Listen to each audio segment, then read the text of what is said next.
Expect the unexpected. Advent promises in Isaiah. That's our theme that is going to be for us as we go through the next 4 weeks preparing ourselves for Christmas.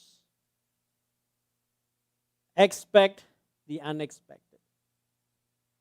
We all have several expectations.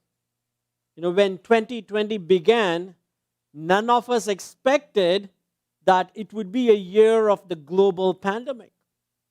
None of us expected that the whole world was going to shut down.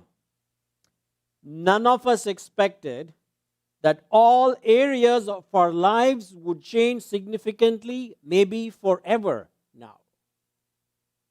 That is the reason this Christmas is very significant. We probably will not experience one like this again in our lifetime, as we have never experienced one like this before.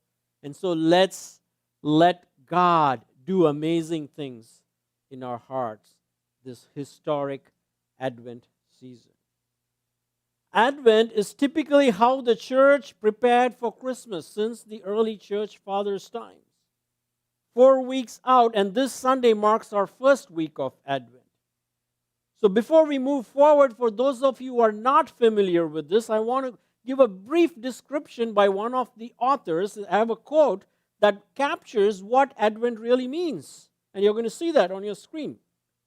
Advent proclaims two theological themes. One is the coming of Christ as a child, and the other, the future coming of Christ at the end of time. A first coming and a second coming. Incarnation and eschatology. The emotions invoked by Advent call us to prepare joyfully for the first coming of the incarnate Lord and to prepare penitently for the second coming and God's impending judgment. Joy and penitence are always together in Advent. Our hymns resound joy to the world. The Lord has come. But also there is underneath those joyful overtones a tense relationship of penitently waiting before we meet Christ when He comes again. Christmas, as the liturgical season in the Christian year and in our culture's obsession during December, leads us to emphasize more the joyful elements of Advent than the penitent. In our self-help society, it seems more natural to focus on jubilant aspects of Advent and leave behind the tension of joy and patience. We are going to look into the book of Isaiah for the rich promises that it has that addresses both of these Advents. The first Advent of the coming of Christ and the second Advent of His second coming.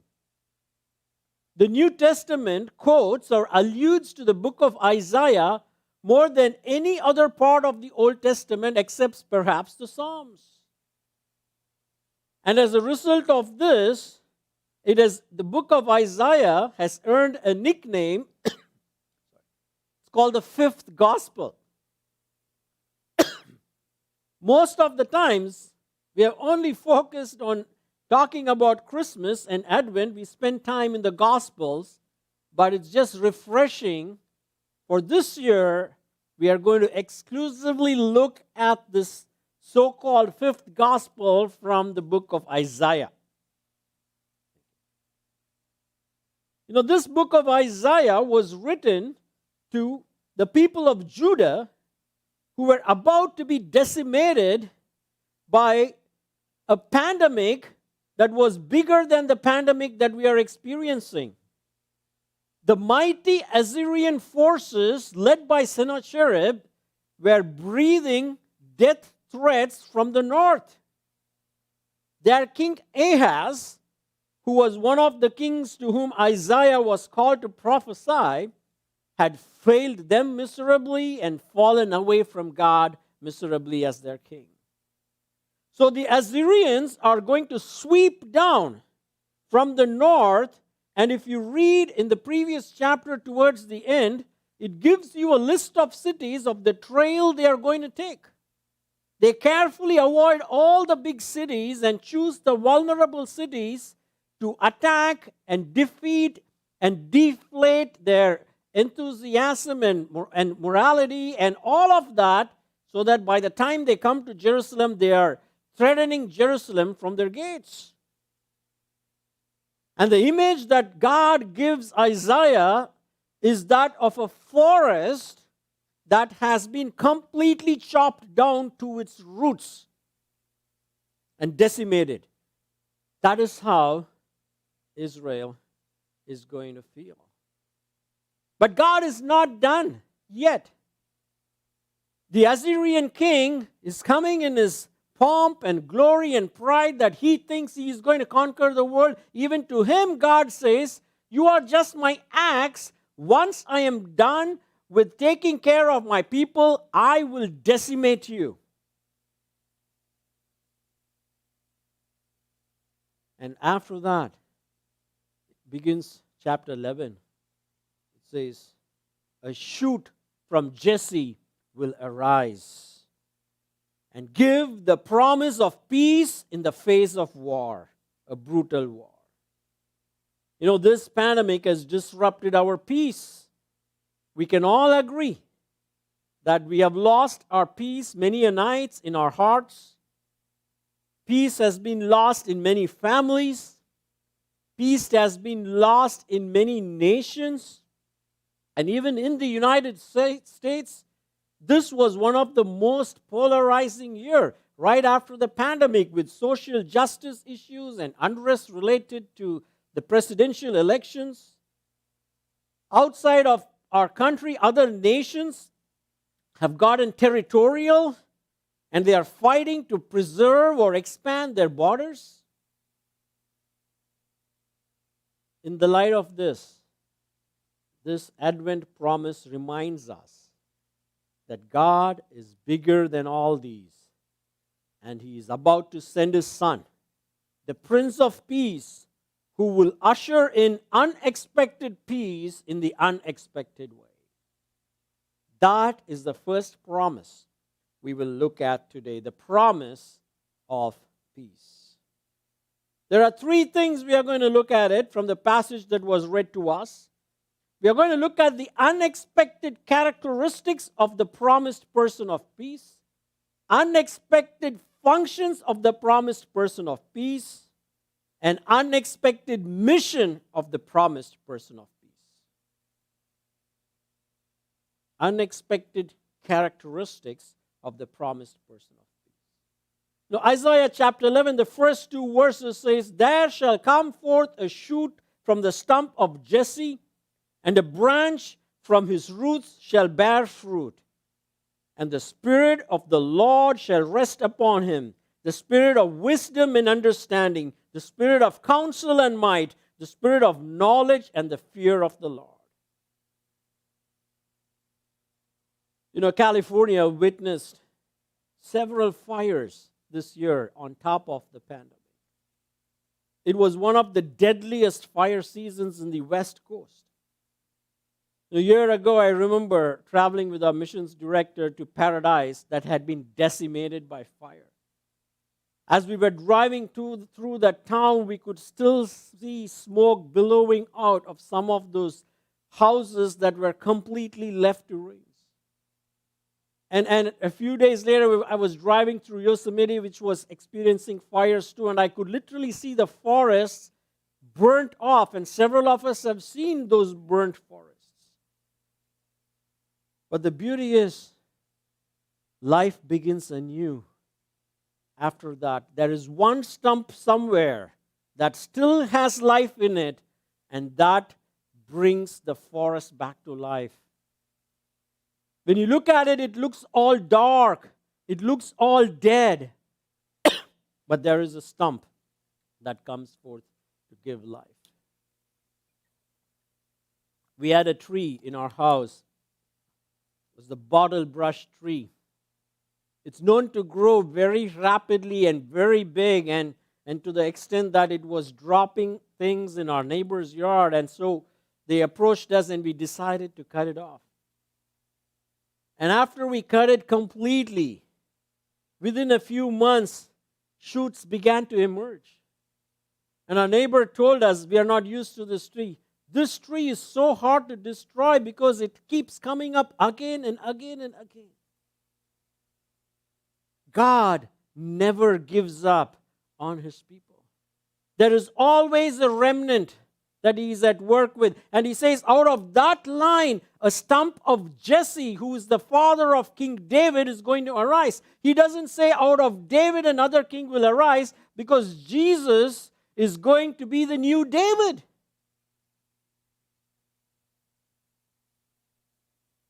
And all the kings before him failed. King David had big failures. He had big victories, but he also had big failures. He messed up. When it was time to go to war, he was doing other things that led him into a downward spiral of death and destruction that his own son came after him. Ahaz was even another king that he completely lost his moral compass once he had power. And therefore, God says, I'm going to raise a new king. He's going to come from the shoot of Jesse. And it says, the Spirit of the Lord shall rest on him. Who is this? Jesus refers back to this verse in Luke chapter 4, verse 18. He says, the Spirit of the Lord is upon me. He's saying, I am the fulfillment of this verse that was written 700 years before through the mouth of prophet Isaiah. That's Jesus himself saying that. He is the shoot of Jesse. And what are some of his characteristics? It lists 6 characteristics that this new king will have: wisdom, understanding, counsel, might, knowledge, and fear of the Lord.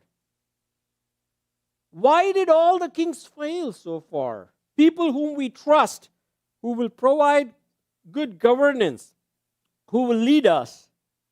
It's always because they lacked wisdom. They lacked understanding. And when they use power without these, it brings destruction.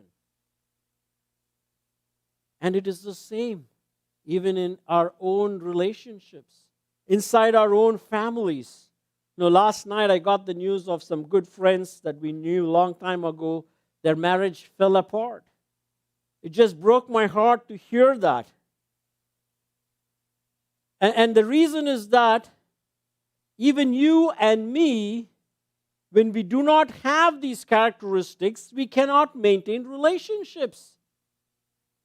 We do not know how to handle conflicts. We don't act wisely in conflicts.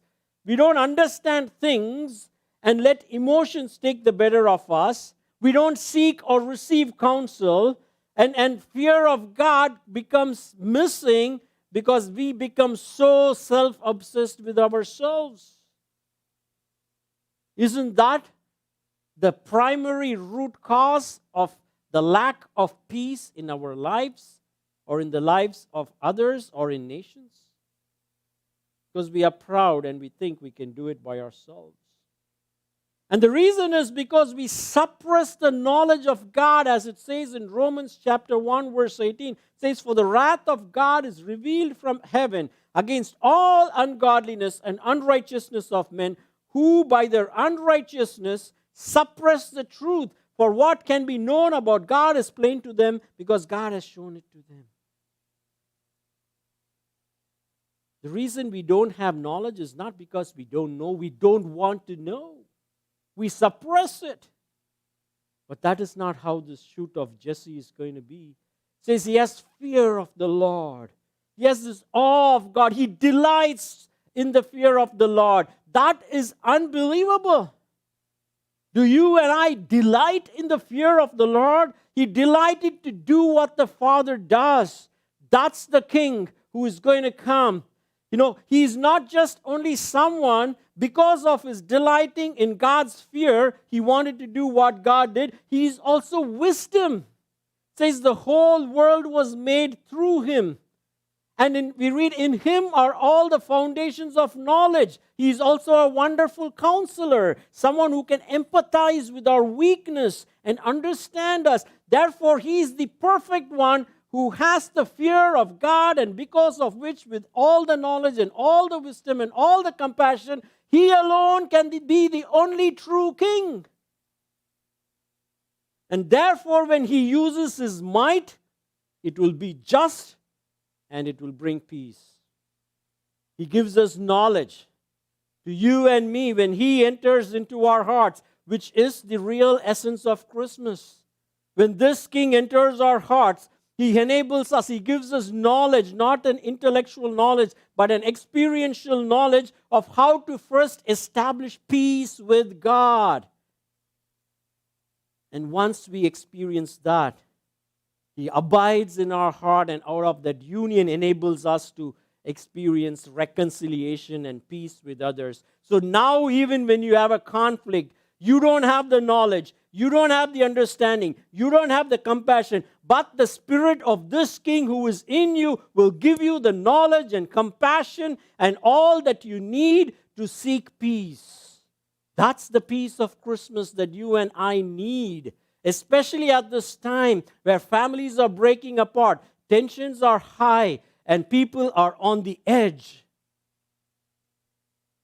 We need this Prince of Peace now more than ever, and that's what Isaiah prophesies and promises, and it has actually come to pass. With Christ alone, we can have peace. Without Christ, we cannot experience peace. As they say in this old adage, no Christ, no peace. When there is no Christ, there will be no peace. Do you have this Prince of Peace in your heart, my dear friends? If you look at your heart today, if you look at your life, and if your heart is troubled, if there is no peace in your marriage, there is no peace in your relationship with your children, if there is no peace in your workplace and in other relationships, the question to ask is, maybe I don't know how to have this peace, and I need this Savior to come, and I want to humble myself and acknowledge that I have shut myself off. I was thinking that I am the God of my life and I can do it. And this Advent, God is inviting you to come and humble yourself so this King can be born in your heart, so you can experience real peace, my friends. For the people who heard this prophecy, the prophetic books, you always have to read with bifocal lens. There was an immediate fulfillment and a future fulfillment, or multiple future fulfillments, as we see here. They heard this even before they were going to be attacked by the Assyrians. Guess how long it took for this to actually happen? Not 1 year, not 2 years, not 10 years, 700 years. Already 1 year of pandemic has worn us all down. Somehow everyone believes that when the clock strikes midnight 2021, COVID is going to disappear and 2021 is going to be this awesome year. I hate to break it to you, COVID does not know what day it is. What if it doesn't end? I don't want to be the spoiler here.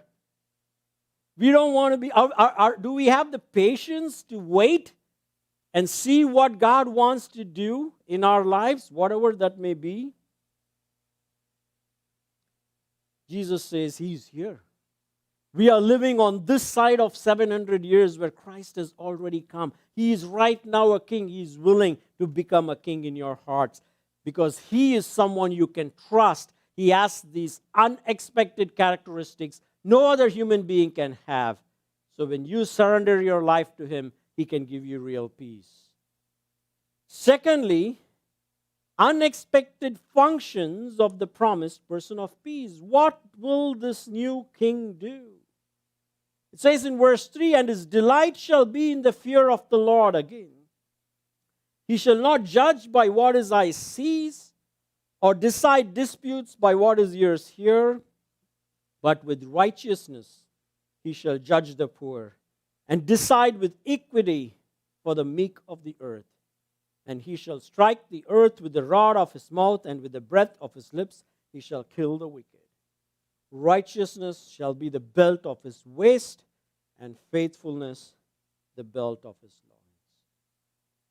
Two unexpected functions this person of peace is going to do was express perfect justice and righteousness. He's not going to judge like you and me by external things of the people. You know, Jesus, when he preached the Sermon on the Mount, he says, do not judge by external things, but make a righteous judgment.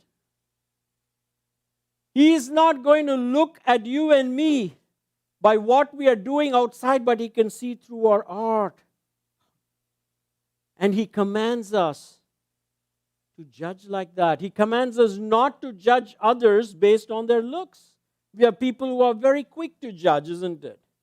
We are quick to judge based on the color of people's skin, or based on the titles of their job or the cars they drive. We are even quick to judge our own kids based on the grades they get or the performances they do. That's another reason why there is no peace in our home or in the world. But that is not how this Prince of Peace is going to judge. You know, I've shared the story before, but one of the most moving experiences in my life was when I was visiting with Pastor Danny Herod, his friend, church in Boise. It was a church for people who fled the Rwandan genocide. And as I was speaking to them and interacting with them is when I heard that. The people who are in that church are both Hutus and Tutsis, and some of the relatives of the Hutus had actually killed some of the relatives of the Tutsis, but here they are in perfect peace, worshiping this Prince of Peace. Because they were able to see beyond each other, because they saw this Prince of Peace in the hearts of one another, and that created love. They did not judge each other based on what their tribes told them, or their politicians told them, or what their podcast shows told them, or what their culture decided for them. And Jesus says, unless your righteousness exceeds that of your Pharisees, you cannot enter the kingdom of heaven. He wants you and me to be people who will not judge others by their external appearances, which becomes another disruptor of peace. And he wants you and me to display righteousness, which is honest and faithful. He wants our heart to be at the right place. We want to do the right thing even when nobody watches us. He wants us to be men and women of integrity in our relationships, in our workplaces, even when nobody can see us. Whether it is filing your taxes or doing the work you are paid to do, even when there is no boss watching over you in pandemic times, he expects you and me to display that righteousness of his, because we work as we work unto the Lord. And no king ever had this. It really surprises me when even Christians take sides in political realm and think this leader of this political party, he has more principles, though his character may not be there, or want to support this other person who has the character but doesn't care principles, and fight over that. None of them are your king, my friends. The real king, the only one who has the perfect righteousness, is Christ himself. And he alone can grant that peace. And you and I have the responsibility to start that in our lives. We need to display that righteousness in small things in our own life, not to earn salvation, but to be those agents of peace in the world. And lastly, the unexpected mission of the person of peace. Is this how this world is always going to be? Wars and fights and people hating each other? Well, what we are about to read is really, really, absolutely unexpected. You could never even imagine this in your mind, because that is a mission for which this Prince of Peace came into this world. And that mission he describes is how it's going to be when it is completely realized. Verses 6 onwards, he says, "The wolf shall dwell with the lamb, and the leopard shall lie down with the young goat, and the calf and the lion and the fattened calf together, and a little child shall lead them. The cow and the bear shall graze. Their young shall lie down together, and the lion shall eat straw like the ox. The nursing child shall play over the hole of the cobra, and the weaned child shall put his hand on the adder's den. They shall not hurt or destroy in all my holy mountain, for the earth shall be full of the knowledge of the Lord as the waters cover the sea. In that day, the root of Jesse, who shall stand as a signal for the peoples, of him shall the nations inquire, and his resting place shall be glorious." Jesus didn't just come to talk about peace. He actually came to establish real peace. Peace that is absolutely unexpected and unimaginable. Who can ever comprehend how a wolf and a lamb can dwell together? Of course, this is not something that is realized now. This is the second advent, which we spoke about. The eschatological advent is when this is going to happen. It doesn't matter what your eschatological views are, whether you're a premillennialist or an amillennialist. This is something that God says is going to happen in His second coming. That whether you take it literally or figuratively, the peace He is going to give is so out of the world that even things that in the fallen world are against each other, including the animal kingdom, it says that hostility is going to be gone away. And there is a reason why that he says is going to happen. He says the earth shall be full of the knowledge of the Lord. When the suppression of knowledge disappears, when the suppression of truth by our sinfulness is gone, and the knowledge of the Lord fills the earth, all the animosity is going to be gone. All the hatred is going to disappear. Even in the vilest animals, he says you're going to experience peace. How much more will there be real peace with you and me? Unexpected peace. And you know how that peace is going to be accomplished and who all are going to be accomplished? It's not just the animals. He says in verse 10, "In that day the root of Jesse, who shall stand as a signal for the peoples, of him shall the nations inquire."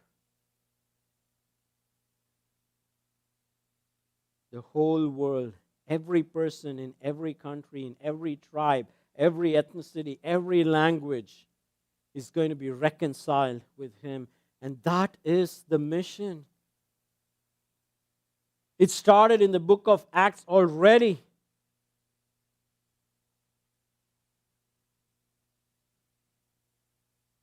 The root of Jesse stands as a sign for the peoples. It is actually being accomplished right now and will be completed later. You know, the mission of God of reaching every nation has accomplished great strides in this century alone than all the previous centuries. You know, the start of the century or 100 years ago or so, Europe was entirely saturated with the gospel. Though Europe has become post-Christian now and we do not know where this nation in America is headed, what we have seen and what missiologists have been tracking is how in several Asian African and South American nations, Christianity is rapidly rising. The number of people who believe in Christ in these nations far outnumber the people of Europe and America put together. And especially in the last 2 decades, globalization and immigration have accelerated these. And where we live, the Silicon Valley, draws people from all nations, those nations that had the good news of the gospel, including you and me, who heard the gospel through missionaries who came from here. It's become our responsibility now to participate in this mission, to take the message of the Prince of Peace to every tribe, tongue, and nation right in our neighborhoods. We are the lights. We are the ones to bring peace. And as we prepare for Christmas, let us choose to be the ultimate peacemakers, helping people reconcile to God and one another. I want to close with some application for us. For all these things to happen, unless this Jesus rules our hearts this Advent, we can't be peacemakers. If you have been resisting knowing Him, I plead with you, dear brothers and sisters, let God and humble yourself before Him and ask Him to bring peace into your life. If you have this King in your heart, start by being a peacemaker in your home and friendships. If you're right now lacking that peace in your heart as you enter the season of Advent, cry out to Jesus to reestablish this peace in your home, in your hearts. Begin to be a peacemaker right where you are. Be a peacemaker in your community. Pursue justice, mercy, and integrity. Don't use your power in selfish or fleshly ways, whether it is at your work or even in your home with your spouse or children. And lastly, remember to be missional, to reach the nations around us, to take this joy of Christmas to those who may not have it. Christmas is not just about decorating our Christmas trees and sitting passively in our homes without seeking this peace for ourselves and spreading it to others. May I encourage you, dear friends, as we enter the season of Advent, I encourage you to make this prayer. God, in those areas in my life where there is no peace, will you grant me peace? I encourage you to ask God to show you. Maybe there is a friend who is working with you, who is not experiencing peace in his family right now because he doesn't have peace with God. Maybe you can pray with some burden for that friend that this Christmas they can experience real peace, and you can take that first step of reaching out to them. And maybe prayerfully ask God to help us in all these in this Advent season. Let's pray.